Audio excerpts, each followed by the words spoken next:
दोस्तों, अगर आप और अच्छी नींद चाहते हैं तो हमारी प्यारी सी ऐप नींद को इंस्टॉल करें। इस ऐप पर आपको एक्सक्लूसिव स्लीप स्टोरीज़ मिलेंगी और आप बिना यूट्यूब प्रीमियम के भी इन स्टोरीज़ को बैकग्राउंड में सुन सकेंगे। इंस्टॉल करने के लिए आप हमारी वेबसाइट neend.app पर ज़रूर आइए और अच्छी कहानियाँ, स्लीप म्यूज़िक, कुछ टिप्स सुनने के लिए इस चैनल को सब्सक्राइब कीजिए। नमस्कार, मैं हूँ शांभवी और आज मैं आपको सुनाने जा रही हूँ पुराणों से प्रेरित महादेव की बहन देवी असावरी की कहानी।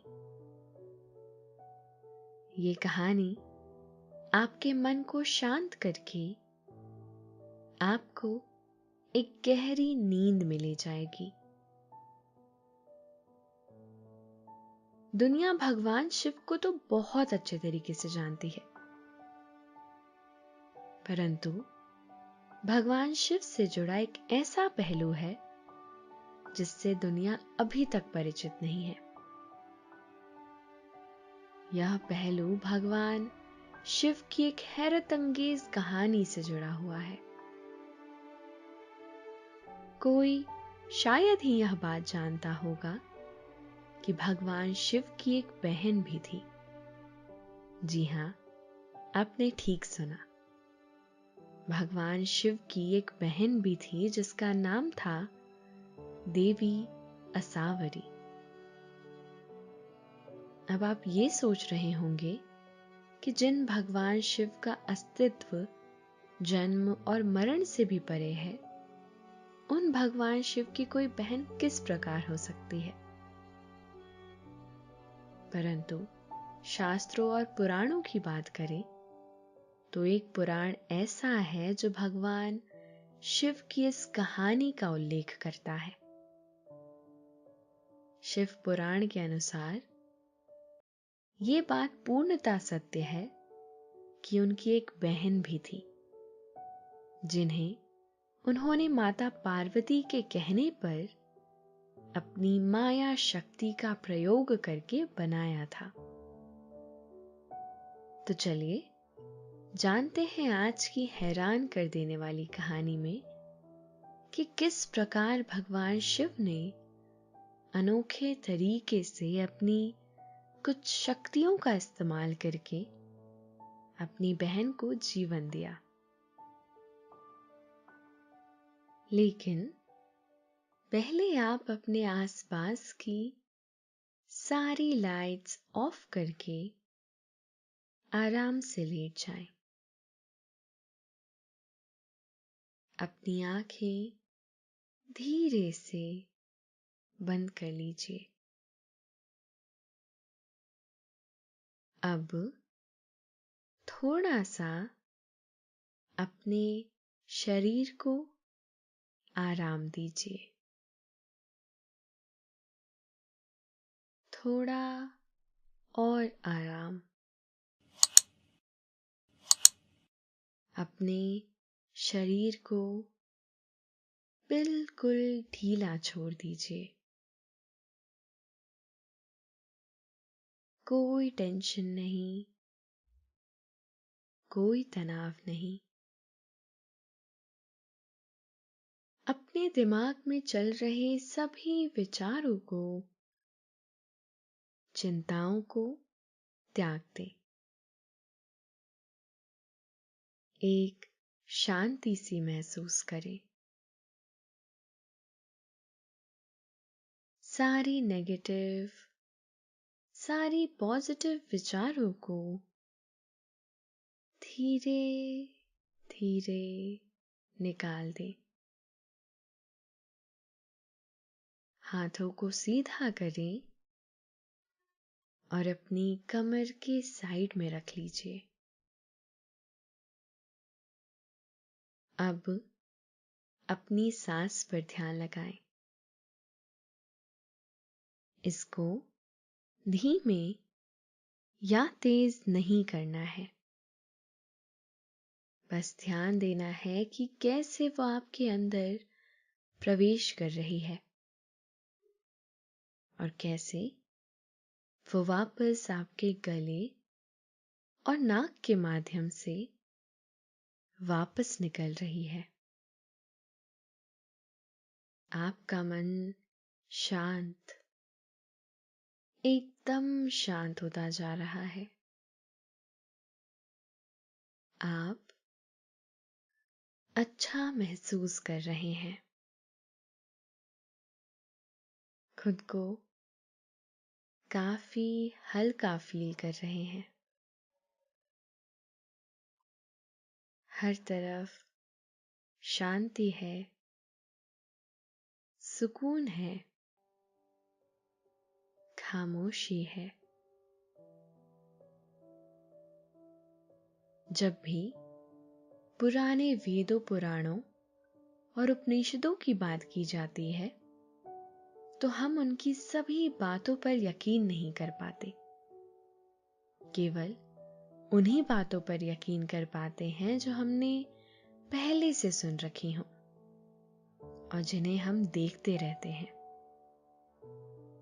परंतु प्राचीन ग्रंथों में बहुत सी ऐसी कहानियां छुपी हुई हैं जो ना तो किसी धारावाहिक ने अपने स्तर पर दिखाने की कोशिश की है और ना ही कभी हमने उसे पढ़ने की कोशिश की है। इसीलिए बहुत से रहस्य आज भी छुपे रह गए हैं। भारतीय माइथोलॉजी के अनुसार बहुत सी ऐसी कहानियां हैं जो आज भी छुपी हुई हैं।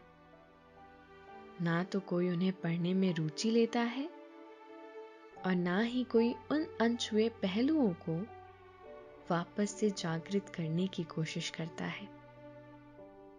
भाग दौड़ भरी जिंदगी में सभी लोग इतने व्यस्त हैं कि वह अपनी धरोहर पर ध्यान देने की बिल्कुल ही कोशिश नहीं करते। यह वृतांत भी भगवान शिव की एक हैरान कर देने वाली कहानी से जुड़ा है। भगवान शिव को तो सभी जानते हैं, वे सभी देवों के देव हैं। जब भी देवताओं पर कोई संकट आता है तो वह भगवान शिव के पास ही मदद के लिए जाते हैं। पर कोई यह नहीं जानता कि भगवान शिव की एक बहुत प्यारी बहन भी थी, जिसे बनाने के पीछे भगवान शिव ने एक लीला रची थी। उनका नाम देवी असावरी था। भगवान शिव का अस्तित्व जन्म और मरण से भी परे है। वह आदि योगी और आदि पुरुष हैं। परंतु यदि हम पुराणों की बात करें तो उनमें यह उल्लेख मिलता है कि किस प्रकार भगवान शिव ने देवी असावरी को माता पार्वती के कहने पर अपनी माया शक्ति के प्रयोग से बनाया और माता पार्वती का संकट भी दूर किया था। यह बात उस समय की है जब भगवान शिव और माता पार्वती की शादी हुई थी। शादी में सभी लोग मग्न हो गए थे। चारों ओर इतनी धूमधाम और इतना हर्षोल्लास था कि जिसकी कोई कल्पना भी नहीं की जा सकती थी। सभी देवता और पूरा हिमालय भगवान शिव और माता पार्वती के शादी की खुशियों में डूब चुका था।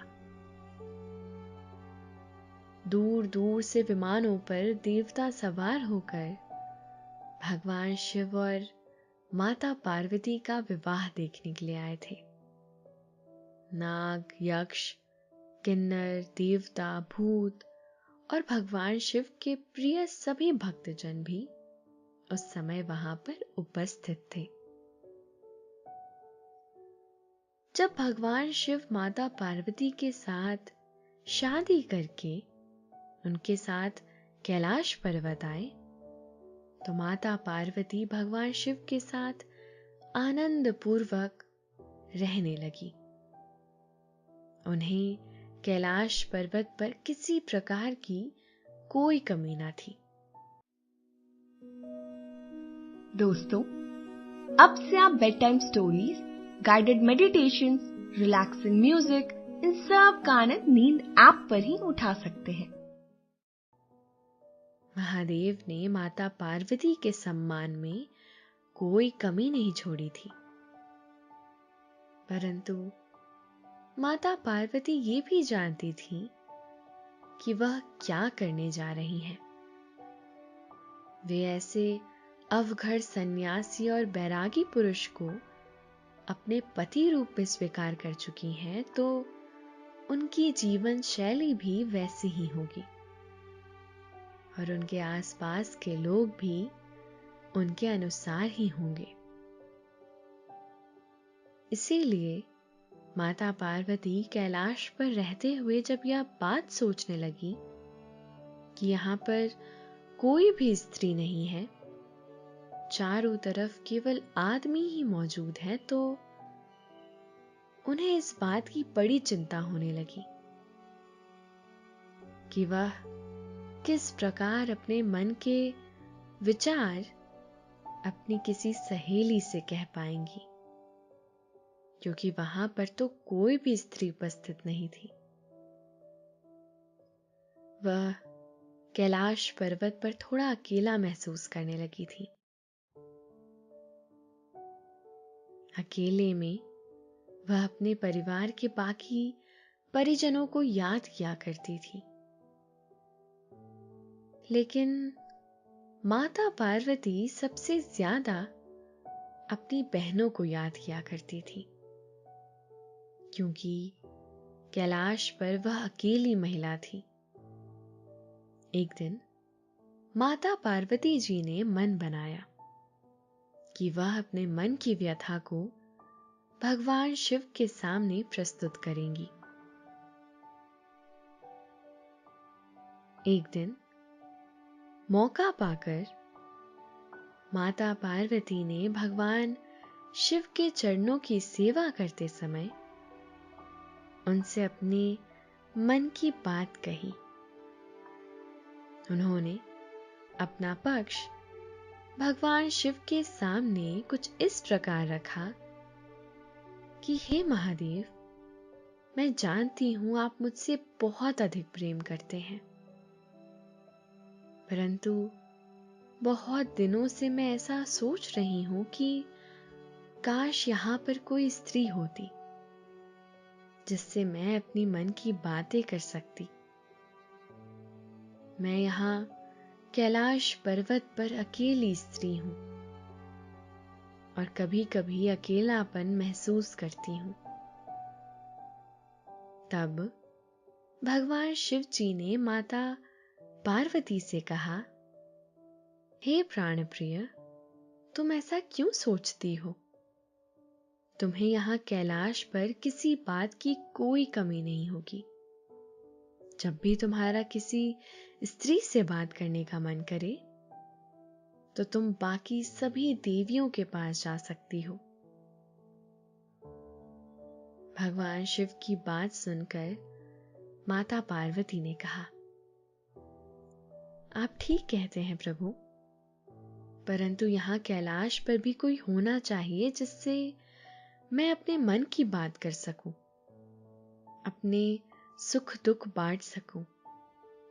यहां पर तो कोई भी नहीं है।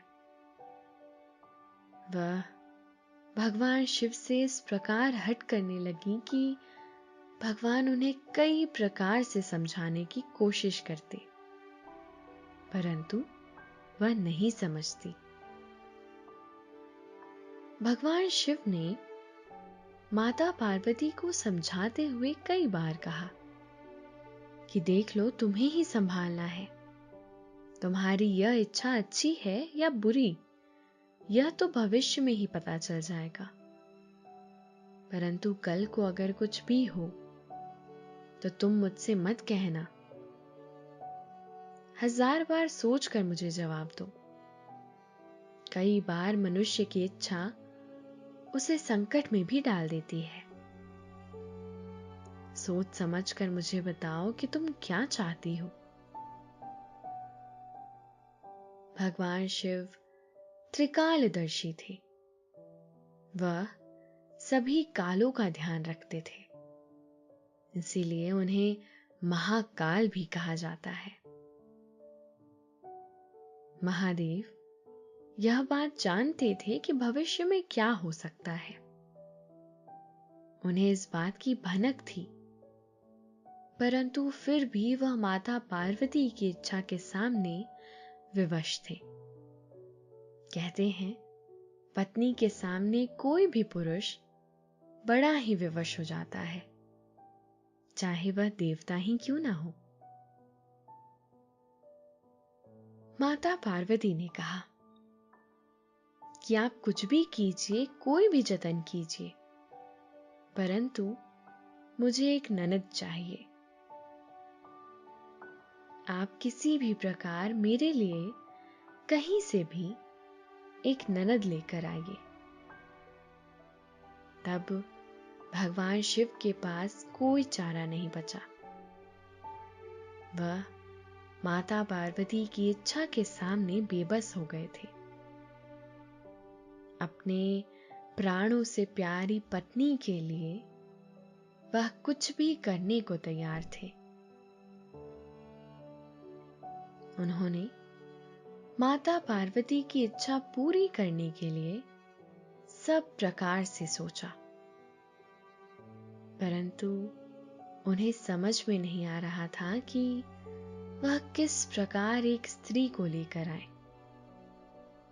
तब उन्होंने अपनी माया से एक ऐसी स्त्री का निर्माण किया जो माता पार्वती के साथ अपना सुख दुख साझा कर सके, और उन्होंने उस स्त्री का नाम असावरी रख दिया। असावरी को बनाते समय भगवान शिव के मन में कई विचार चल रहे थे कि वह किस प्रकार की स्त्री का निर्माण करे, वह स्त्री दिखने में किस प्रकार की हो। जब उन्हें कुछ भी समझ में नहीं आया, तो उन्होंने अपने जैसे स्वरूप की एक स्त्री का निर्माण कर दिया। शिव पुराण में यह उल्लेख मिलता है कि देवी असावरी का रूप बहुत ही अजीबोगरीब था। उनका शरीर बड़ा ही मोटा सा था। उनके बाल बहुत लंबे और खुले हुए रहते थे।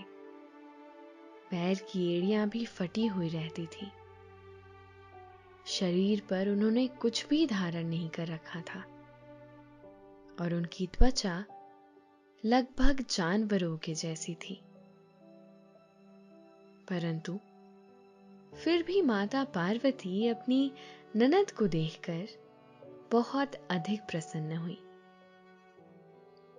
आखिरकार उन्हें बात करने के लिए एक स्त्री मिल ही गई थी।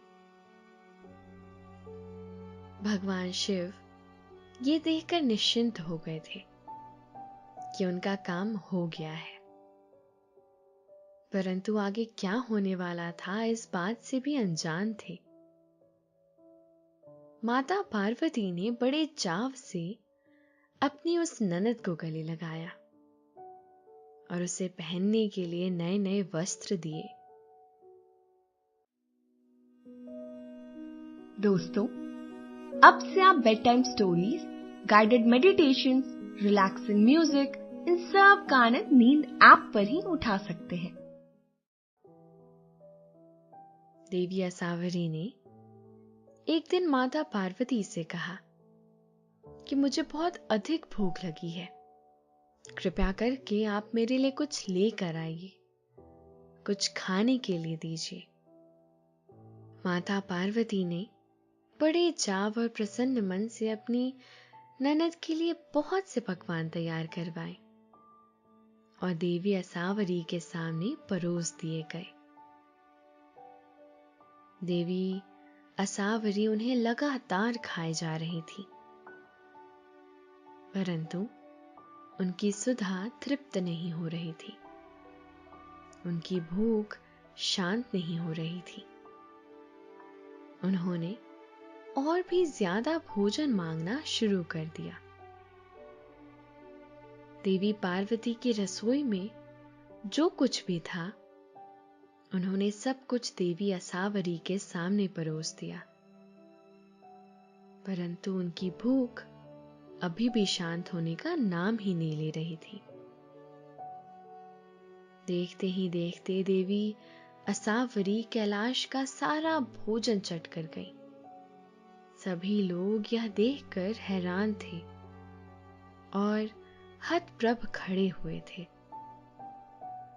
इसके बाद माता पार्वती के पास कोई चारा नहीं बचा। वह भगवान शिव की शरण में जाने का विचार करने लगी। जब वह भगवान शिव के पास जा रही थी तो चलते चलते मार्ग में उनको ठोकर लगी और वह गिर पड़ी। और देवी असावरी यह देखकर बड़ी खुश हो गई और शरारत करने लगी। उन्हें एक शरारत सूझी और उन्होंने अपना शरीर बड़ा करके देवी पार्वती को अपनी फटी हुई एड़ी की दरारों में छुपा कर रख लिया। भगवान शिव भी माता पार्वती की ओर ही आ रहे थे। जब वह वहां घटना स्थल पर पहुंचे तो उन्होंने देवी असावरी को देखा और उनसे पूछा कि हे बहन, कृपया करके मुझे ये बताओ कि मेरी प्राण प्रिय पार्वती कहाँ है। देवी असावरी ने शिव जी से झूठ बोल दिया कि वो नहीं जानती कि पार्वती जी कहाँ है। जब शिव जी ने सब तरफ ढूंढा परंतु फिर भी उन्हें माता पार्वती कहीं नहीं मिली, तो वह मन ही मन समझ गए कि हो ना हो इसमें देवी असावरी की चंचल स्वभाव का ही कुछ राज छुपा है। वह फिर से देवी असावरी के पास गए और उनसे क्रोध में बोले कि इससे पहले मुझे क्रोध आए तुम बता दो कि पार्वती कहाँ है। तब देवी असावरी गुस्से में नाराज होकर अपनी एड़ी जमीन पर पटकने लगी और उसमें से माता पार्वती बाहर निकल आई। माता पार्वती असावरी की एड़ी में से निकलकर जमीन पर जा पड़ी। यह देखकर शिव जी को बहुत अधिक क्रोध आया। देवी असावरी की ऐसी बच्चों जैसी शरारत देखकर माता पार्वती को भी उन पर बहुत अधिक क्रोध आया और वह मन ही मन अपनी इस इच्छा पर क्रोध करने लगी कि उन्होंने क्यों भगवान शिव से एक ननद वरदान में मांग ली, जिसने उन्हें तंग करके रख दिया। वह मन ही मन अपनी इस इच्छा पर उदास होने लगी। उन्होंने भगवान शिव से प्रार्थना की कि हे प्रभु, आप मुझे मेरी उस इच्छा के लिए क्षमा कर दीजिए। मैं नहीं जानती थी कि ऐसा कुछ भी हो सकता है। कृपा करके आप मुझ पर उपकार कीजिए और देवी असावरी को किसी भी प्रकार सुधार दीजिए। उनमें बदलाव कर दीजिए, कुछ ऐसा मार्ग बताइए कि उनके व्यवहार में परिवर्तन आ जाए और वह इस तरह हमें परेशान ना करे। जब भगवान शिव ने उत्तर देते हुए माता पार्वती से कहा कि हे पार्वती, मैंने तुमसे पहले ही कहा था कि कोई भी इच्छा उत्पन्न करने से पहले हमें 1000 बार सोच लेना चाहिए, उस पर विचार करना चाहिए। भविष्य की गोद में क्या रखा है इसको कोई नहीं जानता। इसीलिए हमें अपनी हर इच्छा पर नियंत्रण रखना चाहिए। कोई भी दो अलग अलग महिलाएं और कोई भी दो अलग अलग घरों की महिलाएं एक साथ कभी खुश नहीं रह सकती। यह सृष्टि का नियम है। ऐसा कहते हुए भगवान शिव ने माता पार्वती को सुझाव देते हुए कहा कि अब तुम तभी सुखी रह सकती हो जब देवी असावरी कैलाश से कहीं और चली जाए। तुम्हें उन्हें किसी भी प्रकार कैलाश से विदा करना होगा।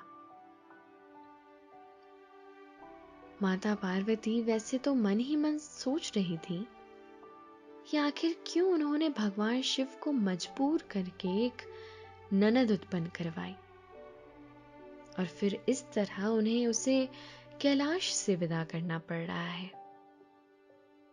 परंतु इसके अलावा उनके पास और कोई चारा नहीं था। भगवान शिव ने माता पार्वती को समझाया कि विधि के विधान में सब कुछ संभव है। हो सकता है कैलाश से जाने के बाद असावरी के जीवन में बहुत कुछ अच्छा लिखा हो, इसीलिए तुम इसे विधि का विधान समझकर और खुशी मन से असावरी को कैलाश से विदा कर दो। माता पार्वती ने भगवान शिव का सुझाव शिरोधार्य करके असावरी के हित की कामना करते हुए उन्हें कैलाश से विदा कर दिया। यह कहानी दर्शाती है कि हमें अपनी इच्छाओं पर नियंत्रण रखना चाहिए। मनुष्य की इच्छा कभी कभी उसे संकट में भी डाल सकती है। तो दोस्तों, ये थी कहानी महादेव की बहन देवी असावरी की। आशा है आपको आज की ये कहानी अच्छी लगी होगी। आपने ये कहानी सुनी, आपको अच्छा लग रहा है और समय हो गया है आपके सोने का। अब आप धीरे धीरे नींद की आगोश में समाते चले जा रहे हैं, समाते चले जा रहे हैं। शुभ रात्रि।